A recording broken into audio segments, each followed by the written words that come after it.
At 4ZZZ, we acknowledge the traditional owners of the land on which we broadcast. We pay our respects to the elders past, present and emerging of the Turrbal and Jagera people. We acknowledge that their sovereignty over this land was never ceded.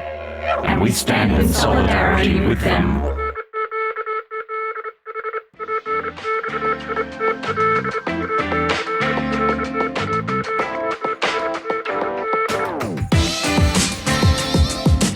Tranzmission on 4ZZZ, amplifying the trans and gender diverse community of Meanjin, Brisbane and beyond.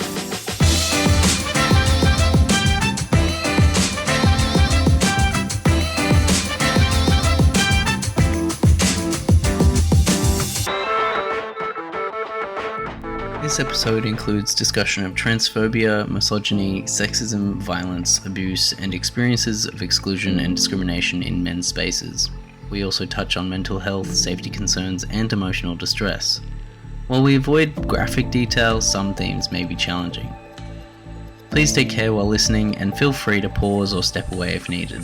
Support services and resources are listed in the show notes, or you can contact QLife for queer peer support on 1-800-184-527 between 3pm and 9pm, or Beyond Blue on 1300 22 4636 for around-the-clock brief counselling.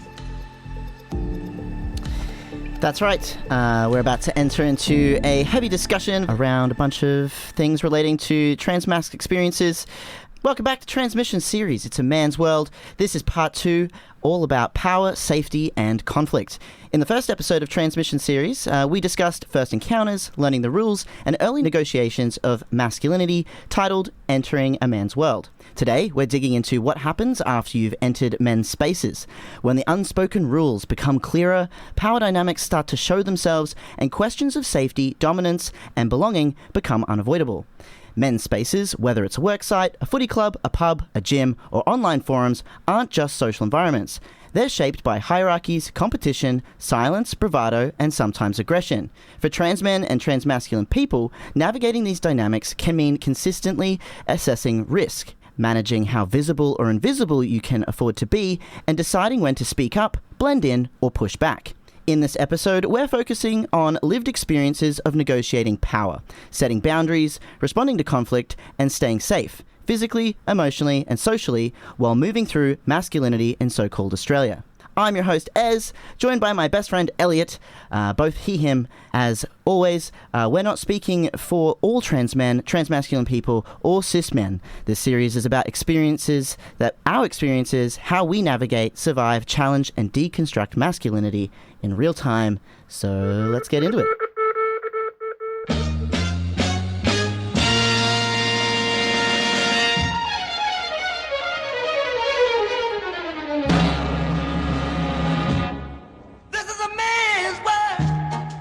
That's right. We're going to start by mentioning this section that we're going to chat about. So, Elliott, here we are again. Yeah. Discussing our lives. How fun. How fun. Don't you love just talking about yourself? not really. No, I know. But as a community service, I'm happy to do it. So we're going to chat a little bit about safety, surveillance, and passing. We'll give you a bit of an idea for the cis people listening, allies of trans community. We might use some language that you don't know. If at any point you are like, what the heck is that word? Please ask.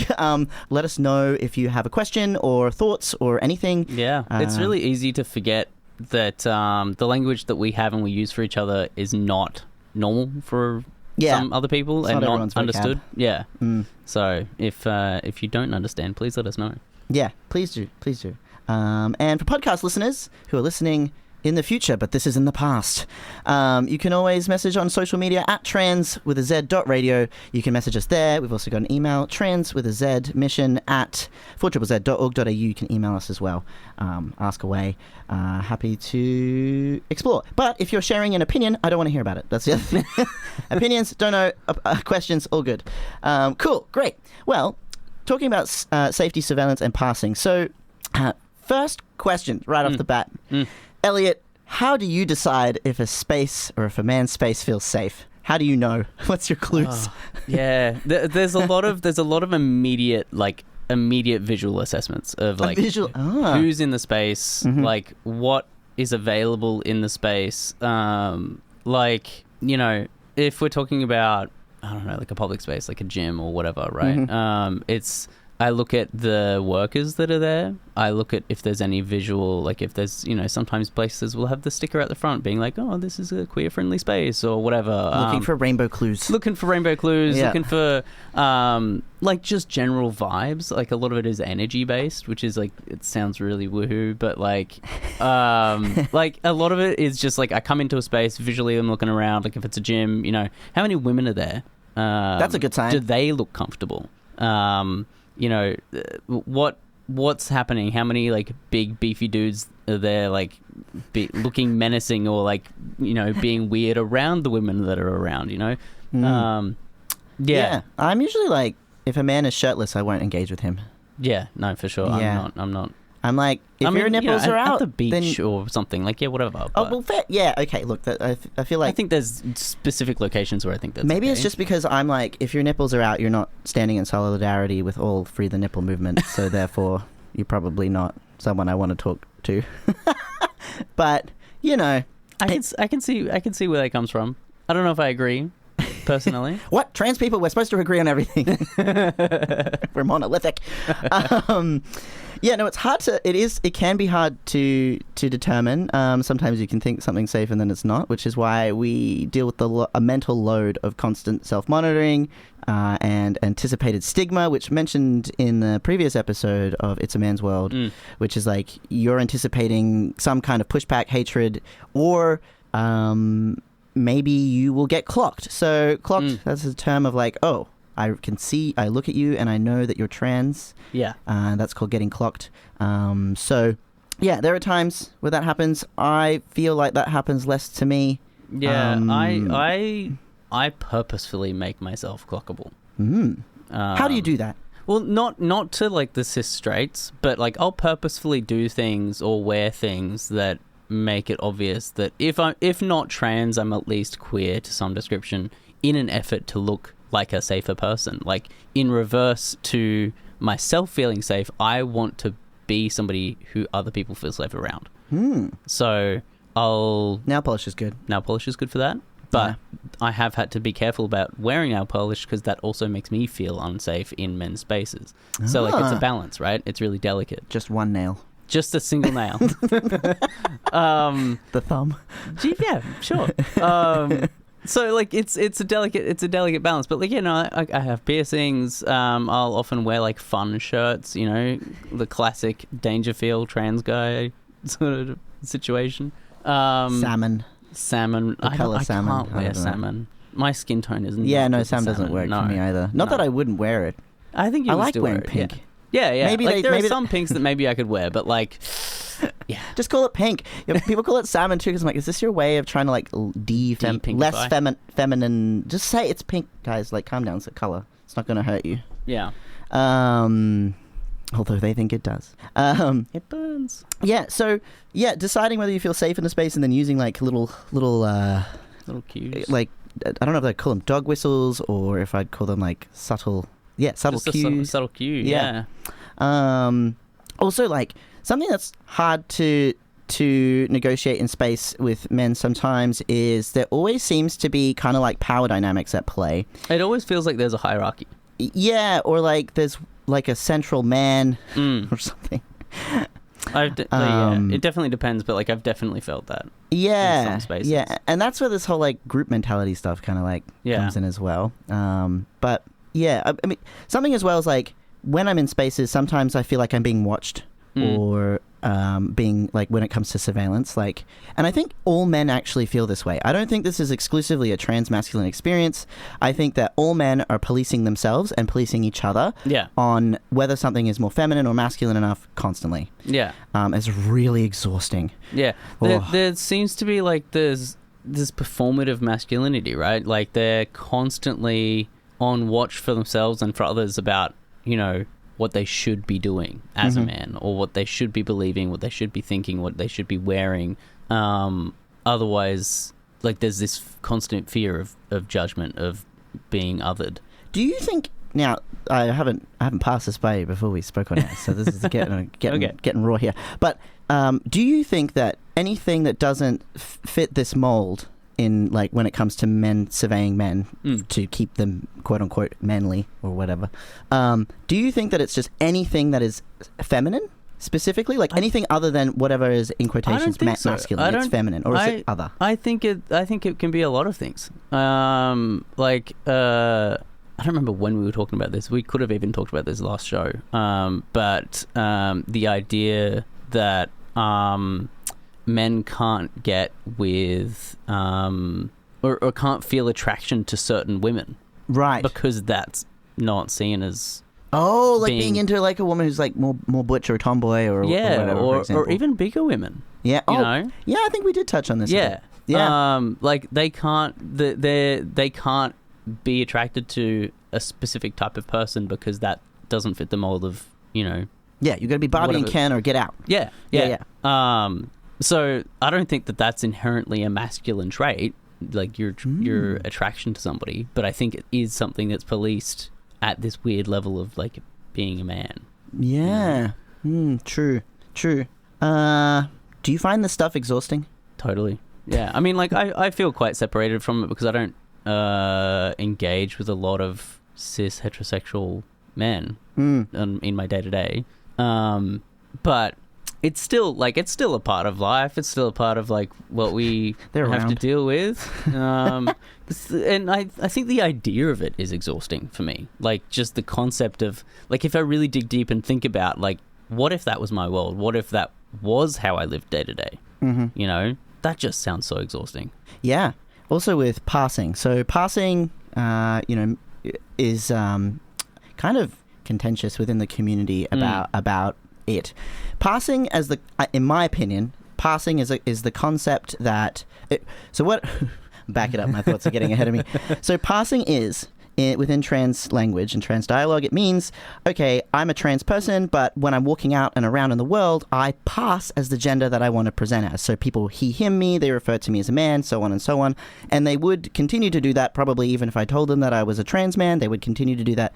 People don't look at me and assume that I'm a trans person at all. Yeah. That's called passing, and we also call it passing privileges, because it's a privilege to have this kind of, well, it's a perceived privilege. It's a perceived privilege that you can move through the world as a man and have all the access to men's spaces and so on and so on and so on. But what we're talking about here in this series is that actually, no, all trans men and trans masculine people do experience not so much necessarily the privileges, but also anticipated stigma, fear.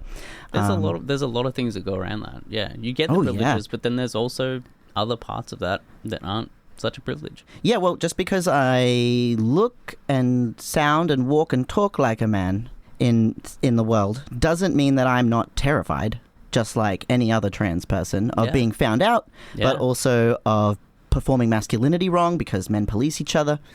But also, what happens if you pass as a man and you have relationships with people or interactions with people that way, and then suddenly you're outed? Does that mean that things become dangerous, become hostile? You don't know what's going to happen. So, it's not, I don't know if I'd call it a privilege, as like, you just feel like maybe a ticking time bomb. Yeah, totally. Yeah, like, I'm looking for a new housemate at the moment, and I have to really think about, you know, what if I get a cis straight person in? You know, what, should I be would I be policing myself every day living inside my own home? With the way that I engage with the world and, you know, live in my own home. Would you stealth? Yeah, like what am I doing there? And what would it look like having a cis straight person in my house that doesn't understand the trans experience or the queer experience? Yeah, I mean, I probably wouldn't. Yeah, that's scary. Yeah, no, it's a scary thought, but like, you know, they're realities. Yeah, totally. Oh. Safety, surveillance, passing, all these things we're chatting about on Transmission this morning. Now we're going to talk more about privilege, authority, and misogyny. Yes. Elliott, tell me, what was it like experiencing privilege for the first time? Male privilege. Specifically. Yes. Yeah, it was really confronting. I say it a lot, and I've been sort of called out for saying this because it made people feel uncomfortable, but I became significantly more of a feminist post-transition, post-passing, than I was while I was presenting as a woman, because I saw it so distinctly, the differences in how I was treated day to day. It's in like every single thing. Every interaction. It's like almost, it's every interaction. Like it is. It's and conditioned. it's not just men, it's women as well. Yeah.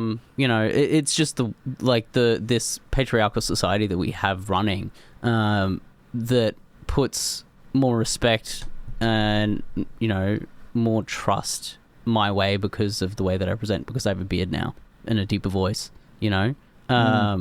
And yeah, that was really significant. Like from the get, like 3 months in, I looked like a 16-year-old boy, but I was getting more respect than I was as a 26-year-old woman. Oh, ouch. That's a wound. Yeah. And it's true.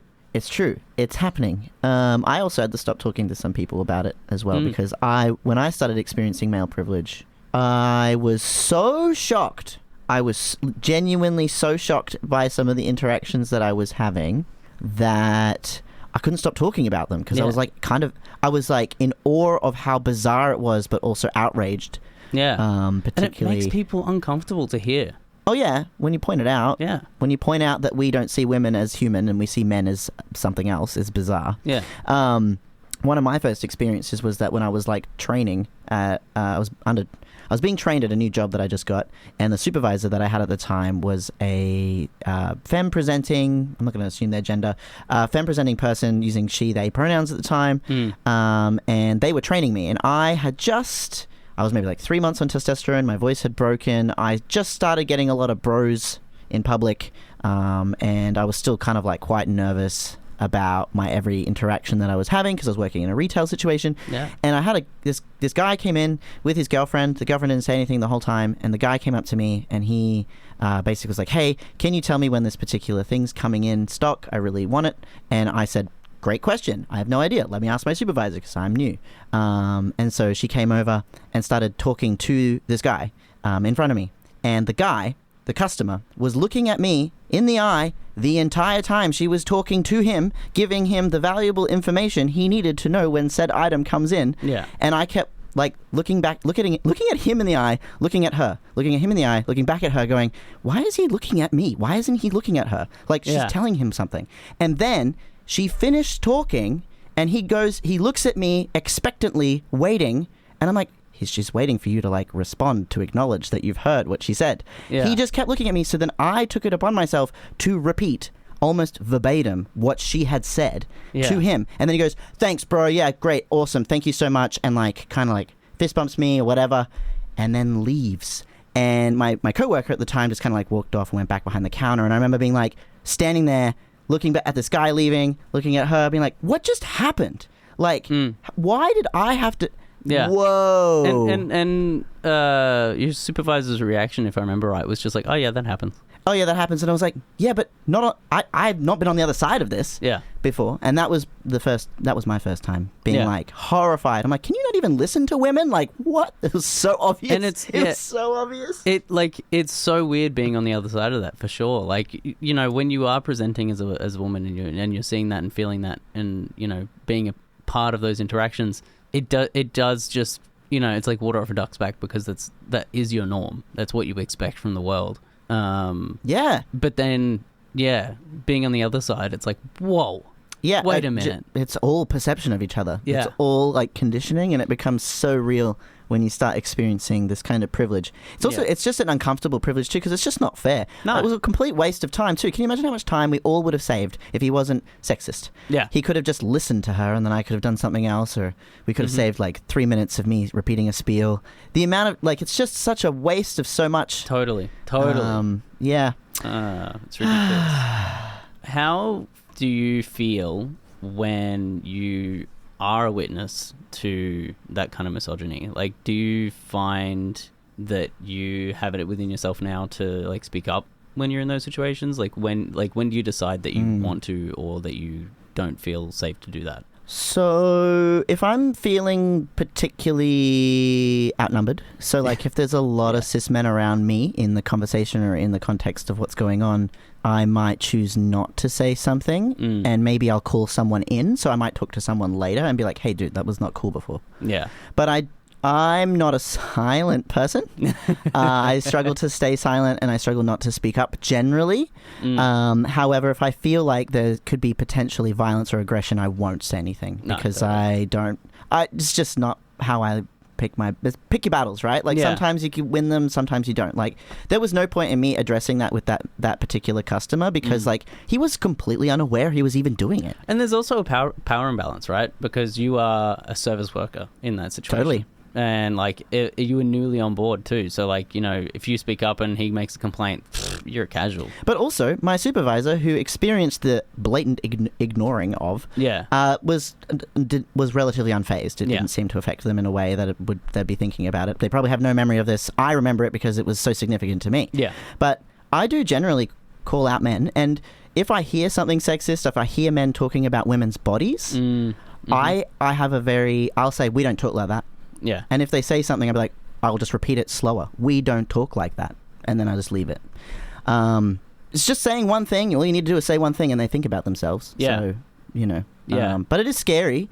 Oh, for sure. Every time I do it, my blood pressure rises and I feel my heart rate increase. Yeah. So, totally. you know. You feel that adrenaline because pumping. we're fearing violence, right? And that's a man's experience. It's not just exclusively a trans experience. I think men live in a place of violence and I think a lot. that's why a lot of men don't speak up, is because they can't conquer that fear. They can't work past that and, you know, assess these situations. It's a good word that men I hear often use the word conquer in relation to a lot of things as well.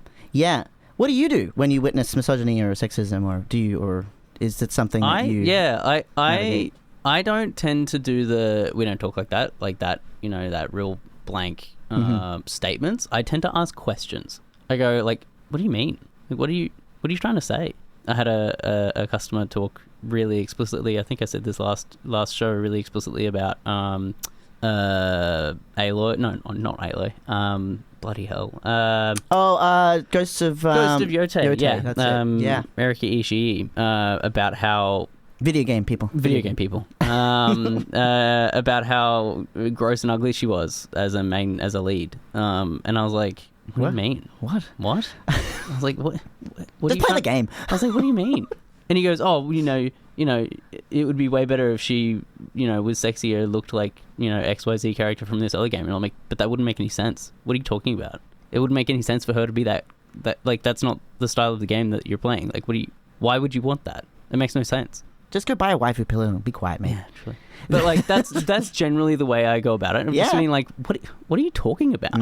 Like, are you serious right now? And that tends to, like, if it's a normal regular person, they're just like, oh wow, like, yeah, I actually am being kind of weird right now. Like, yeah, and it is weird.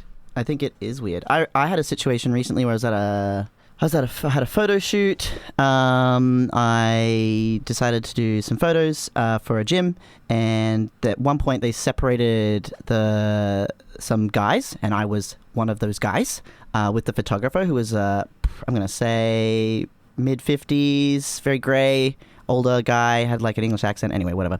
He was the photographer, and it was like four guys of us in the space doing different kind of like poses and things for this gym. Yeah. And I do a lot of stretching. I do a lot of floor work. So I do a lot of like yoga mat stuff. Anyway, so I was doing some stretches, and this guy obviously the photographer liked the poses, and he got some of the other dudes to do some of the poses with me, and they were not as flexible as me.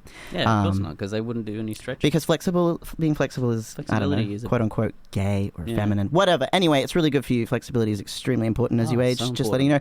Anyway, so I was doing some stretches, and this guy, we started doing stretches together, and then he was taking photos, and then after he was satisfied with the amount of photos he got of this particular series of poses, he said, okay, ladies. And I just went, do you have a problem with women? Straight away. Yeah. And he went completely quiet, didn't say anything. All the other men didn't say anything. They were all quiet. And I went, you are all cowards. This is how we have misogyny, is because you are like, it benefits you, so you say nothing. Yeah. And then when someone does say something, you get even quieter, like mum is going to you're going to get in trouble with mum or something. Yeah. But like him saying, okay, ladies, not only did he not know that I was trans, but I felt misgendered. Yeah. But 2, it was completely meant to be that stretches are feminine. Yeah. And that you're all now women because you were doing these stretches. And I immediately responded with, do you have a problem with women?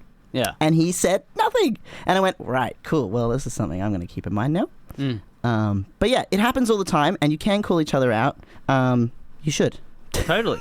You should. 100%. Yeah, anyway. I feel like my blood pressure's rising because that was recent. QLife is Australia's first nationally oriented counselling and referral service for lesbian, gay, bisexual, transgender and intersex or LGBTI people. QLife provides peer-supported telephone and web-based services to diverse people of all ages. They help callers with a range of issues relating to sexuality and gender, including coming out, as well as more general issues such as relationship problems. So remember, you can call the QLife line daily from 5:30pm till 10:30pm on 1800 184 527. And for online chat and support, go to qlife.org.au. You're listening to Transmission on 4ZZZ. We are doing a special part 2 of It's a Man's World, talking about power, safety, and conflict. My name is Ez. I use he, him pronouns. My name is Elliott, and I also use he, him pronouns. And we are now going to be touching on the topics of transphobia, erasure, and masculine hierarchies, which is, yay.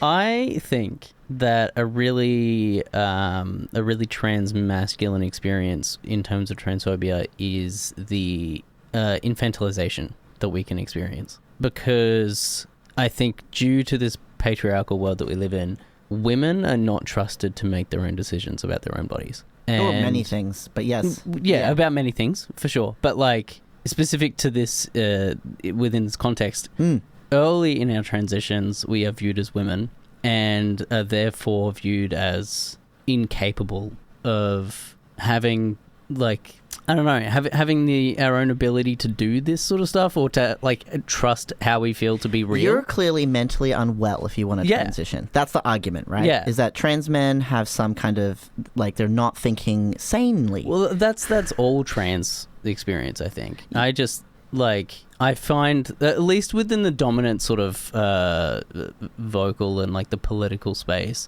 trans women are viewed as, you know, being... well, there's a predatory element that comes with being predatory, yeah. Or that trans women are actually men posing as women to try and get into these access to women's spaces for something. Ridiculous. Whereas trans men are viewed as, you know, just silly little girls that don't know what they're doing. Yes, yeah, and then therefore erased and invisible. Yeah. Like the amount of times, especially I remember seeing like J.K. Rowling. Talking about how trans men are being brainwashed to believe that they're men, and you know, like that invisibility and that transphobia specific to transmasculine people, I think is something that can kind of go unspoken a little bit. Yeah, and like it feels like because there's a lot of like when we talk about, and this is kind of comes into erasure, the erasure element here, and transphobia is that.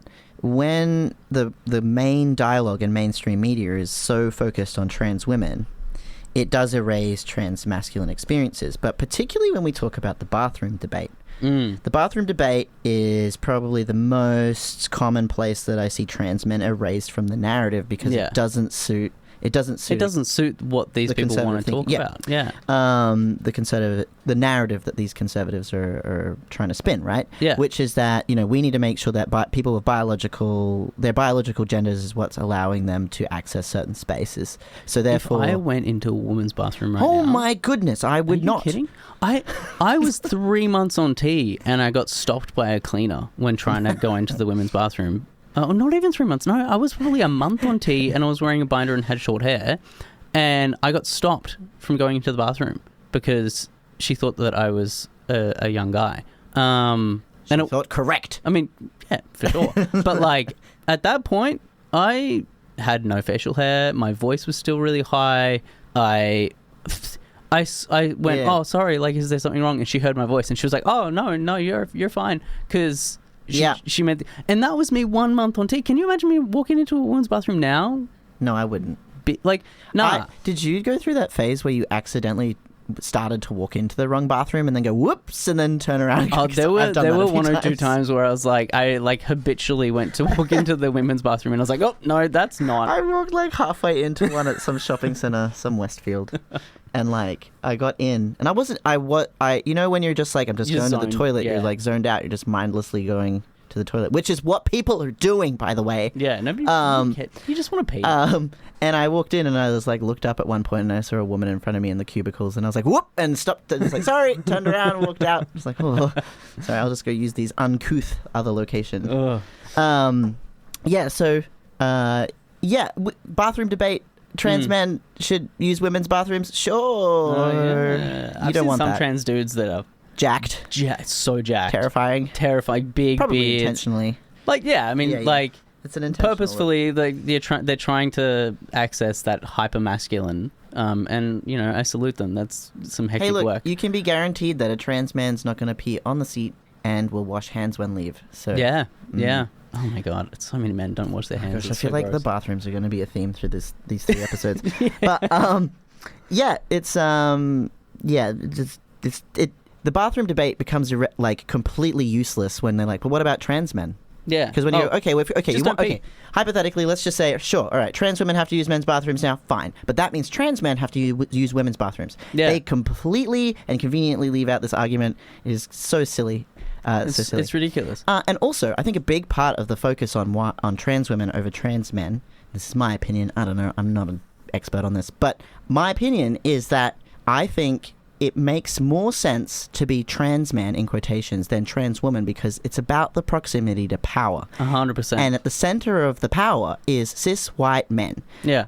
Cis white straight men, specifically. So if a man wants to be a woman, in quotes, then that's silly because woman is not the power you're trying to approximate yourself to. It's man. So when women, quote unquote, become men, that means they're doing the right thing by approximating themselves to masculinity. Yeah, it's this patriarchal idea. It's weird. It's ridiculous. I remember, it was one of the many, many, many reasons that it took me so long to come out was the amount of times when I was really young, thinking about it, and people would say, "Oh, why wouldn't you want to be a man? Like, Yes! you have all the power. You can do whatever you want." I know plenty of cis women who said that over the years. I knew so many people that said that to me when I was growing up, and I was like, "Oh, well, that's just a normal experience then. Everyone wants to be a man." Which makes it harder for trans masks growing up too, because you talk about things that would probably be like a red flag for like, oh, that person might be trans, or might be questioning their gender, but really then they're just being dismissed by like, yeah, everyone wants to be a man because everyone wants to have the privileges of man. Yeah, you know. Yeah, and then you take 10 years longer. Yeah. It was probably 20 for me. Gosh. With hierarchies, masculine hierarchies, so men love hierarchy, men love to be submissive, men love to be dominant, men for some reason really obsess over this. Women do not. We don't really. I say we. I say we because it's still part of me. Will be forever. Yeah. But socialized. I don't agree with hierarchies. I don't believe in there's got to be some kind of like dominant role I think, and like hierarchical. And institutions are ridiculous. Doesn't work. It's not how nature works. If it was natural for men to be in positions of power, then why does it take violence to enforce it? It's not natural. Unnatural. But anyway, hierarchies. When I see myself in male hierarchies, there are some spaces where I feel like all men are kind of looking at me as some kind of like male leader, and then there are other times where I feel like I'm like part of some kind of pack situation. Yeah. Where there's like another like more loud leader. man. Yeah. And anyway, I don't really subscribe to hierarchies easily at all. No. I find them quite uncomfortable. But Elliott, do you feel like you sit somewhere? Where do you feel like you sit somewhere with hierarchies? When I've been in working environments, I've typically been in management. So like there's been that sort of power dynamic that sits in place anyway. But I also think that it's conflicting, right? Because I'm a short guy. I'm 5'5". So there's that, on paper, you'd look at me and you'd be like, oh, well, this guy's small guy, not going to be, top of the hierarchy or anything. But I'm also really self-assured. I'm really confident in myself and my abilities and what I can and can't do. And I think that within, if you're in an event space or if you're trying to organize something, if you're, whatever, that really puts me further up that chain. Yeah. When typically, like, I probably have no idea what's going on. I probably have no idea what to do, and I'll generally look for somebody else to make a decision. But if somebody puts me into that place, I'll do it. But because of my self-assuredness and because I have that understanding of my being. Would you say you have big dick energy? I think I do. Yeah. I don't know. I think that phrase is old now. But yeah. But yeah, I think that puts me like in those situations.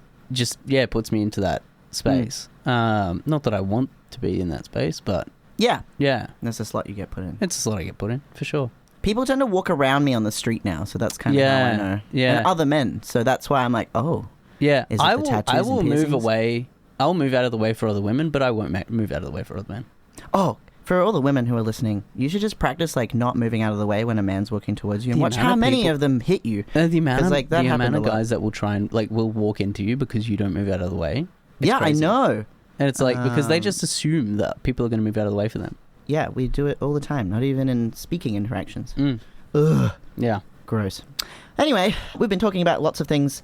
This episode, we've gotten pretty deep into like transphobia, erasure, masculine hierarchies, privilege, misogyny, passing, surveillance, all these kinds of things.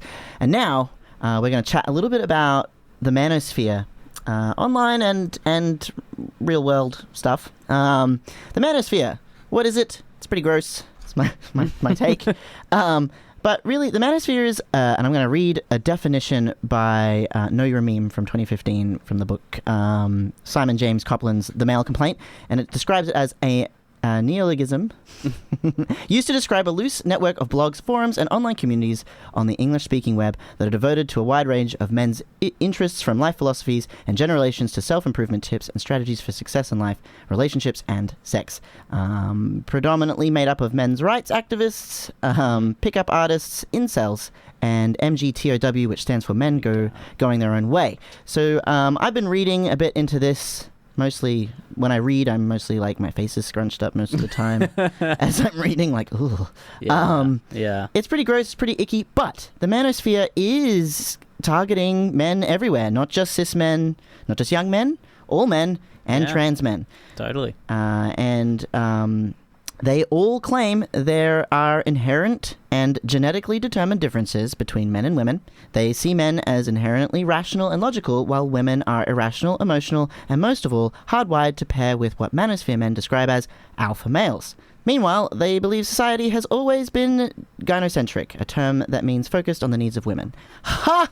Is my reaction to that. Definitely. Totally. Yeah, so there's a little bit of a rundown of like what Manosphere culture is, but also how like it's affecting trans people. It's particularly affecting trans men, especially when I think about fitness culture and how you are to quote unquote look like a man and what a man looks like, and how you must work out or exercise or so on, whatever diet, to be more of equal man or man. Yeah.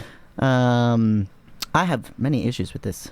Oh, definitely. It's unhealthy. It in my opinion is there's a lot of eating disorders associated with it. There's a lot of body dysmorphia that comes from that.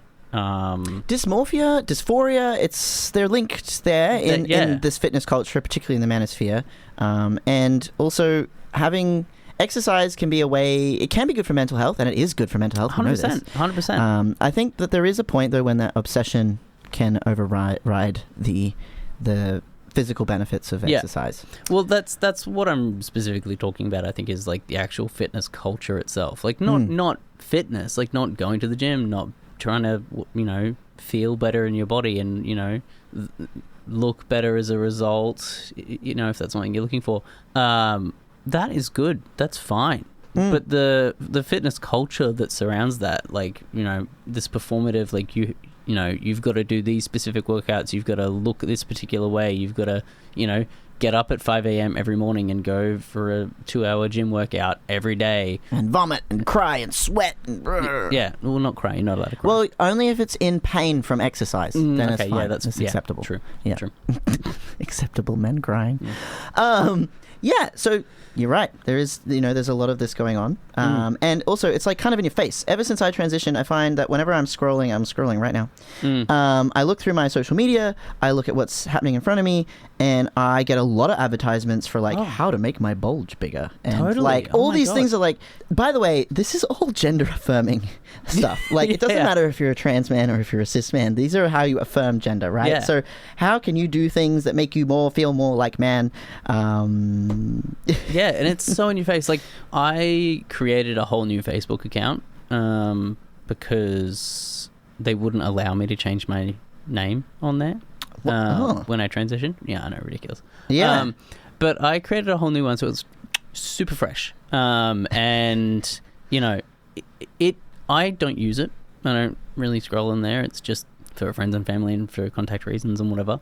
But when I do go on there, all it knows from me is that I'm a man and I am in my I was in my mid-20s when I set it up. I am now not there. Not in my mid-20s. Yeah.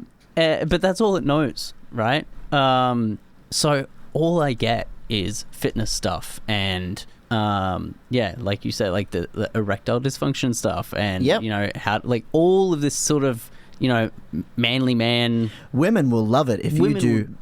Did it insert capitalist product here. Yes, specific clothing, like a lot of, oh my god, the amount of like Assassin's Creed-esque jackets and like real incel clothes. Like there's like this clothing company at the moment that's like trying to advertise these really tight kind of shorts to emphasize your legs, that because you obviously go to leg day, you do leg day, right? And then it's like all you need is 5 inches. Is the quote, because the short leg is a 5-inch short leg from the knee or something. And I'm like, what is... I can assure you that I don't have 5 inches and I don't need any inches whatsoever. I'm fine, thank you very much. I don't wear pants. But the point is like, why you... It's targeting men because it's marketing, because capitalism is evil, but also because... you're more of a man when you do these things. That's what it's trying to tell you. It's trying to say you're less of a man if you don't do these things. Yeah, so spend money. And it also kind of like exposes misogyny in a way, because it's not considering its audience. I think like if it's to target men about clothing is kind of good luck. I mean, most of them struggle with clothing anyway. They usually get underwear at Christmas and that's about it. My experience of men with clothing. But that's just the men I know. But yeah, trans men don't really fit into this dialogue quite often. We don't really fit into there, so we're not really buying into this aspect of capitalism. And we're also like a lot of trans men that I see, a lot of young trans men really want to be really buff and really fit and want to emphasize all these to like feel more masculine.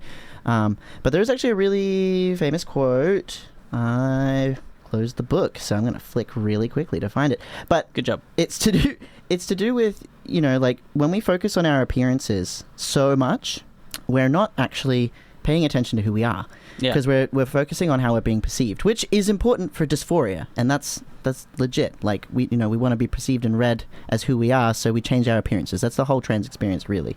To have our how we are perceived reflect how we feel. Everyone wants to be perceived in the way that they feel they are. Yeah, right? Can you imagine a goth forced to wear that. Pink and bright colours? That poor goth. Yeah. Like, please, where's my mascara? I don't want to wear this. That's it. It's about aligning to your identity. It doesn't have to be gender. It can be a other thing. Yeah. But yeah, this quote is, body is what the powerless work on when they have nothing else. And I think that really lends itself to a lot of the gym bro culture that affects trans men, which is that like, hey, I think these guys are really obsessing over their body because they feel like they don't have control over anything else. Yeah. Because your body is a thing that you have control over. It's the only thing you have control over in some instances. Therapy is also a really great way to navigate your feelings, not just like exercise therapy or sports therapy, but psychological therapy, and just talking to each other. I want to know, I mean, I do this with the men in my life, but I don't know if you fellas out there listening, if you do this with the men in your life, but when was the last time you asked him like, hey, how you doing? Like, really? Like, how is life? Are you doing okay out there? Like, what's going on? Yeah. When have you asked any man in your life that question? Yeah, like get into the weeds a bit, really, really see how they're going. Yeah. Be like, what's What's actually going They're on? like, oh, did this and my kids did that. No, I'm not talking about other people in your life. I'm talking about you. Yeah. When talk feeling, it helps. Anyway. Did you have things to say, Elliott? Yeah, I think that it's really important to have a community, build community, and Well, yeah, online communities. You were saying that you struggle with the online. What is it? Are you struggling about with like finding online communities? well, I just don't really have an online community. What is your community? How do you survive? I have real world community. So, I have a lot of really good friends and people in my life that I engage with probably less than I should. Sorry, everyone. But, I have real world people that I try to engage with, which is where I have, my validation and, have community that I, That's where you connect. that's where I connect and find my support. And a lot of people don't have that privilege, for whatever reason. Or maybe people aren't out and they're like out but online, and they're online in these certain groups, like whether it's a Discord server or a Facebook group or Yeah. something. Yeah. So I just don't have a lot of experience trying to build community online. So it's not something that I can really speak on a lot. Like, I know that there are communities online. You've got your Facebook groups, you've got your Discord servers, you've got, pages and things that you can frequent, but it's not something that I've sought out, so it's not something I can give advice on. There's a Facebook group that I'm in. It's called, I think it's like a group where men compliment each other for no reason. That's cute. That's the group I'm in. I can recommend this group. It is a very trans inclusive, and it is a group of just men where they make posts where they talk about, took some new photos of myself recently, would love some confidence boosts. Yeah. And it's just these really dorky, awkward men just being like, please tell me I look good. Yeah. And I there's think like, that's so important. Yeah. Like, I have had conversations with guys where they will talk about a compliment that they got 7 years ago. oh my lord. Because it's the only time they've been complimented by that's sad. a woman or by somebody in their life. But you know what? Or by a random... The thing is, it's super hard to compliment men, because you compliment men, they immediately think it's sexual, and that's how, like, that was my experience of it. Yeah. Like, so... Yeah, I find it a lot easier now, and I've had to shift the way I compliment people since transitioning. Yeah, same. I used to, when I was presenting as a woman, I used to be like, oh my God, you look fantastic today, whatever, to other women. Now I have to be very specific. Because they squint at you, like, because what are they you getting go, at? are you trying to hit on me? Yeah. I'm like, no, that's not what I'm trying to do. But I have to be like how you very did your specific. hair, Like, oh my genuinely. God, I love, like, your hair color is banging, super cool. Or like that earring that you've got. Oh my God, where'd you get it? Yeah, can I... Whatever. I want to buy it. I want to buy it. Or, and with men, I think being hyper specific, like, oh wow, like, I love this shirt, Are you gay? like, this shirt looks great Yes, on you, or but whatever. that's not the Like, point. yeah, just, look, I might be, but I'm not. Just like the trying to shirt, gosh. Yeah. But yeah, I think that taking the time to compliment people is so important.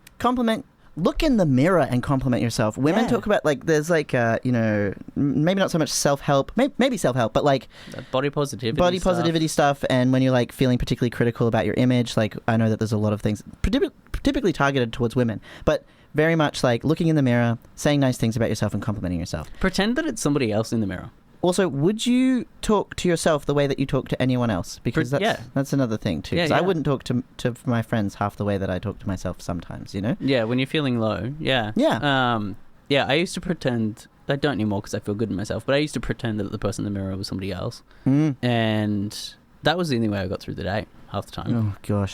But I used to pretend that was somebody else and give that person compliments because, it helps. Yeah, wink at yourself in the mirror and laugh at how bad it was. Yeah. That's a great...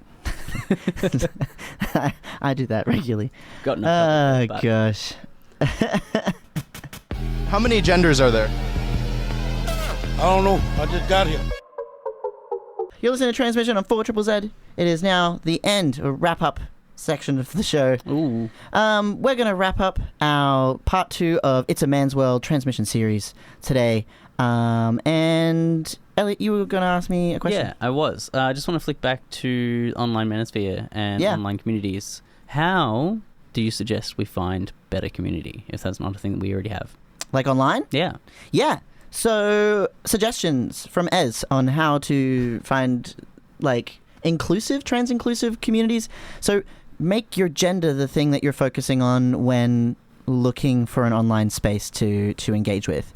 So if you're like, I'm looking for F to M or men's spaces more broadly, and you start following all these different men's groups, I actually recommend finding something that you know is trans-inclusive or trans-positive or trans-friendly. Like, an example would be Baldur's Gate 3. A video game that has got trans characters and trans dialogue. Trans people made that, voice acted in that. It's got a lot of, like, our community involved. So that's something you could use to pivot. So, like, for me, I go, okay, well, I like Baldur's Gate 3.